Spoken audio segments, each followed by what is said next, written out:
It's going to promote more businesses. We're going to have more boat services, more food, more amenities. All those things are just going to grow because of it. Bear Lake State Park is building a new marina. It will feature hundreds of boat slips and wider launch lanes. If all goes as planned, it will be open in time for the 2028 season. Now on the other end of the state, St. George is no longer a hidden gem in the desert. Many of you already know that. As the city expands, though, so do its challenges, from water shortages to rising housing costs and growing traffic. KSL's Tamara Vaifanua explores what's fueling the surge and how they're grappling with growing pains. St. George, once a sleepy desert town, now one of America's fastest growing cities. Secret is out. The airport is expanding, new developments, dozens of new restaurants and shops, and new businesses like Amazon and a second Costco. A second Costco is huge for Washington County. And the population is surging as well, from around 50,000 in 2000 to over 103,000 today. Every month it's just new records. Chad Thomas is the Economic Development Director for St. George. He says the growing city has become a hotspot for travelers, entrepreneurs, and remote workers. As they say here in the city of St. George, people come for the beauty, but they stay for the community. I always ask me, what brings you to my little hometown? Longtime resident Amy Palmer has seen the changes. How did you even find out about St. George? And understands why people are staying. But there are downsides to that popularity. With growth comes a lot of pain points. Housing prices have jumped over 64% since the COVID boom to an average of $573,000. It's crazy.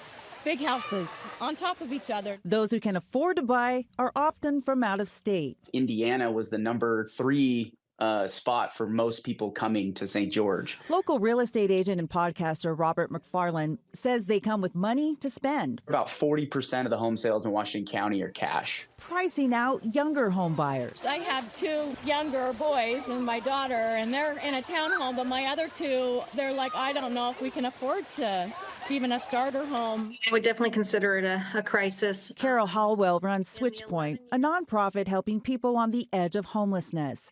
She says housing affordability isn't just impacting young families, it's pushing students, seniors, veterans, and others to the brink. A lot of vacation homes that sit empty for most of the year, but it takes those houses off the market. Residents like Summer James may have to wait 2 to 3 years for subsidized housing. It was hard to find housing here. A single mom of 3, she became homeless after fleeing domestic violence. What would it mean for you to get a home for you and your boys? Oh, that would make me cry. That would be awesome. Hallwell says while affordable housing projects are in the pipeline, the need is outpacing the progress. I could build another 1,000 to 1,200 units right now in Washington County and still not meet the need. City leaders are racing to keep infrastructure ahead of growth with new zoning, water conservation efforts, and smarter planning. Governor Cox is urging cities like St. George to reduce regulations to allow for smaller housing zones and residential lots. The city is looking at any opportunities that we can to help make our processes smoother. As more people settle in the desert, it's putting a strain on another resource, water. St. George just experienced its driest winter in more than 100 years. We're getting nervous about it because Zachary Renstrom is the general manager for the Washington County Water Conservancy District. He says the county is already using 90% of its reliable annual water supply, but they are working on solutions. we have a very robust plan to add several new reservoirs. That new infrastructure comes at a cost exceeding $1 billion. The community will also need to reuse and conserve the water they already have. The new homes that are being built today are significantly more water efficient than the ones in the previous, even 20 years ago. Water isn't just a lifeline for residents, it's the foundation for future economic growth. We just got recently ranked as the #1 city to start a business in all of America, which is a great thing for us. St. George has seen a 25% increase in jobs over the last 5 years. That's definitely the upside to all this growth. Leaders say building a local tech economy may be key to creating jobs and affordable housing. That vision is taking shape at Tech Ridge, a 100-acre mixed-use technology park built on the site of the old airport. Someone could live up here and spend all their time up here, especially once we get our, things like a corner grocery store.